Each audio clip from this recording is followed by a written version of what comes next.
తాజాగా మహబూబ్నగర్ టికెట్ ఆశించి భంగపడ్డ మాజీ పార్లమెంట్ సభ్యులు బీజేపీ సీనియర్ నాయకులు జితేందర్ రెడ్డి ఇంటికి స్వయంగా మరి ముఖ్యమంత్రి రేవంత్ రెడ్డి వెళ్ళటం కొంత రాజకీయాల్లో చర్చకు తెరలేచింది.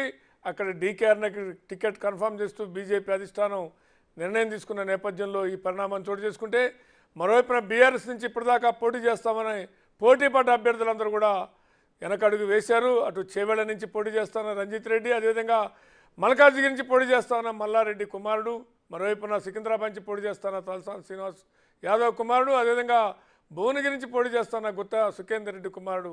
ఆ రకంగా అనేక మంది తమ అభ్యర్థిత్వాన్ని ఖరారు చేయొద్దు, మేము పోటీ చేసే సుముఖంగా లేవంటూ కూడా చెప్పడంతో అటు బీఆర్ఎస్లు కూడా సంక్షోభం నెలకొంది. మరోవైపున బీఆర్ఎస్ నుంచి చాలామంది కాంగ్రెస్ వైపు, మరి కొంతమంది బీజేపీ వైపు కూడా చూస్తున్నారనే వార్తలు వస్తుంటే, ఇక కాంగ్రెస్కు అభ్యర్థులు ఇంకా ప్రకటించాల్సిన నేపథ్యంలో ఎవరెవరికి ఎక్కడెక్కడ బెర్తులు దొరుకుతాయనేటువంటి ఆశావాహులు ఎదురు చూస్తున్నారు. ఆ వివరాలు ఏంటో డిబేట్లోకి వెళ్ళమని చూద్దాం. తెలంగాణలో అసెంబ్లీ ఎన్నికల కంటే ఎక్కువ పొలిటికల్ ట్విస్టులు లోక్సభ ఎన్నికల ముందు కనిపిస్తున్నాయి. రాజకీయం వేగంగా మారుతోంది.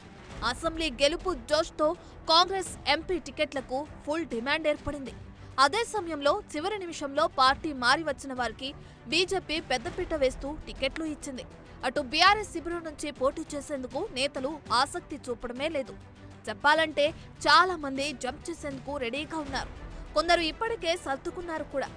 లోక్సభ ఎన్నికల ముందు పొలిటికల్ మీటింగ్స్ తెలంగాణ రాజకీయాన్ని రసకన్నాయంలో పడేస్తున్నాయి. ప్రస్తుతం అధికార కాంగ్రెస్ వైపు మెజారిటీ నేతలు ఆసక్తిగా చూస్తున్నారు. ఇంకా ఎంపీ అభ్యర్థుల్ని పూర్తి స్థాయిలో ప్రకటించకపోవడంతో ఎక్కడైనా ఛాన్స్ ఉందేమో చూసుకుంటున్నారు. మరోవైపు అధికార పార్టీలోకి వచ్చి అభ్యర్థులకు సపోర్ట్గా ఉండేలా ప్లాన్ చేసుకుంటున్నారు. తాజాగా మహబూబ్ నగర్లో బీజేపీ టికెట్ ఆశించిన మాజీ ఎంపీ జితేందర్ రెడ్డిని సీఎం రేవంత్ ఆయన నివాసానికి వెళ్లి మర్యాదపూర్వకంగా కలిశారు.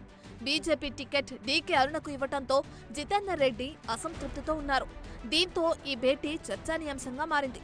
టికెట్ రానందున బాధగా ఉందని ఈ సందర్భంగా సీఎం రేవంత్తో జితేందర్ రెడ్డి చెప్పుకొచ్చారు. అటు మేడ్చల్ ఎమ్మెల్యే మాజీ మంత్రి మల్లారెడ్డి ఆయన కొడుకు బెంగళూరు వెళ్లి మరీ అక్కడ డిప్యూటీ సీఎం డీకే శివకుమార్తో భేటీ అవడం రాజకీయ వర్గాల్లో తీవ్ర చర్చానీయాంశమైంది. మొన్నటిదాకా మల్కాజ్గిరి ఎంపీ బరిలో తమ కుటుంబమే పోటీలో ఉంటుందంటూ మాట్లాడుతూ వచ్చిన మల్లారెడ్డి ఆ తర్వాత మాట మార్చేశారు.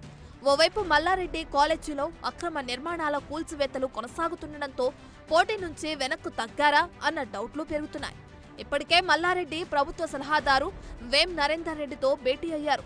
చివరకు డీకే శివకుమార్ దగ్గరకు వెళ్లి మంత్రాంగం నడుపుతుండడం కీలకంగా మారింది. అటు ప్రియాంక గాంధీ అపాయింట్మెంట్ కూడా కోరటం చాలా ఊహాగానాలకు తావిస్తోంది. మరోవైపు ఖమ్మం కాంగ్రెస్ ఎంపీ టికెట్ కోసం చాలా పోటీ ఏర్పడింది. ఎందుకంటే కాంగ్రెస్ కు ఉమ్మడి ఖమ్మం జిల్లా పట్టం కట్టింది. ఎంపీ సీటు గెలుపు కూడా నల్లేరుపై నడకే అంటున్నారు. ఇప్పటికే ఈ టికెట్ కోసం వి హనుమంతరావు ట్రై చేసుకుంటున్నారు. అలాగే డిప్యూటీ సీఎం బట్టి విక్రమార్క సతీమణి బట్టి నందిని విక్రమార్క కూడా దరఖాస్తు చేసుకున్నారు. మరోవైపు మంత్రి తుమ్మల నాగేశ్వరరావు కుమారుడు తుమ్మల యుగంధర్ కూడా తనకే టికెట్ వస్తుందన్న ధీమాతో ఉన్నారు. కాంగ్రెస్ కార్యకర్తల మద్దతుతో సామాన్య నేతగా ఖమ్మం ఎంపీ టికెట్ కోసం అప్లై చేసుకుంటున్నారంటున్నారు. అయితే ఫైనల్ గా అందరూ చెబుతున్న మాట ఏంటంటే హైకమాండ్ ఎవరికి టికెట్ ఇచ్చినా పార్టీ కోసం పనిచేస్తామంటున్నారు. మరోవైపు బీఆర్ఎస్ నేత ఆరూరి రమేష్ ఎపిసోడ్ చాలా ఉత్కంఠగా మారింది. వరంగల్ ఎంపీ టికెట్ ను ఆరూరికి బీజేపీ ఆఫర్ చేసింది. అయితే మాజీ మంత్రి ఎర్రబెల్లి ఆరూరి రమేష్ దగ్గరికి వెళ్లి హైదరాబాద్ తీసుకొచ్చారు. కేసీఆర్ తో మీటింగ్ లో పాల్గొనేలా చేశారు. దారి మధ్యలో బీజేపీ కార్యకర్తలు ఆరూరి కారుకు అడ్డం పడ్డారు. రమేష్ పార్టీ మారకుండా కేసీఆర్ చాలా ప్రయత్నాలు చేస్తున్నారు. వరంగల్ ఎంపీ టికెట్ కడియం శ్రీహరి కుమార్తె కడియం కావ్యకు ఇస్తూ నిర్ణయం తీసుకుంది బీఆర్ఎస్. అటు ఆరూరి రమేష్ ఎపిసోడ్ తేలకపోవడంతో వరంగల్ టికెట్ ను బీజేపీ పెండింగ్ లో పెట్టింది. బీఆర్ఎస్ నుంచి వచ్చిన వలస నేతలకే బీజేపీ చివరి నిమిషంలో పెద్దపీట వేసింది. ఆదిలాబాద్ జిల్లాకు చెందిన మాజీ మంత్రి మాజీ ఎంపీ గొడెం నగేష్ ను బీఆర్ఎస్ పార్టీ నుంచి రప్పించి కాషాయం కండువా కప్పిన 3 రోజుల్లోనే టికెట్ ఇచ్చారు. మహబూబాబాద్ ఎస్టీ రిజర్వ్డ్ పార్లమెంటు నియోజకవర్గం నుంచి బీఆర్ఎస్ పార్టీకి చెందిన సీతారాం నాయక్ ను బీజేపీ బరిలోకి దించింది. ఇటీవల వరంగల్ జిల్లా పర్యటన సందర్భంగా కేంద్ర మంత్రి కిషన్ రెడ్డి సీతారాం నాయక్ ఇంటికి వెళ్లి పార్టీలోకి రావాలని ఆహ్వానించడం, ఢిల్లీకి పిలిపించి కమలం కండువా కప్పడం జరిగిపోయాయి. బీఆర్ఎస్ మాజీ ఎమ్మెల్యే సైదిరెడ్డిని నల్గొండ ఎంపీ బరిలో దింపింది కమలం పార్టీ. బీఆర్ఎస్ పార్టీకి గుడ్ బై చెప్పి కమలం పార్టీలో చేరిన 3 రోజులకే సైదిరెడ్డి టికెట్ దక్కించుకున్నారు. అటు మొదటి జాబితా ప్రకటించడానికి ముందు నాగర్ కర్నూలు ఎంపీ పోతుగంటి రాములు, జహీరాబాద్ ఎంపీ బీబీ పాటిల్ బీజేపీలో చేరారు. వారికి టికెట్లు ఇచ్చేశారు. పోతుగంటి రాములు కుమారుడికి ఛాన్స్ ఇచ్చారు.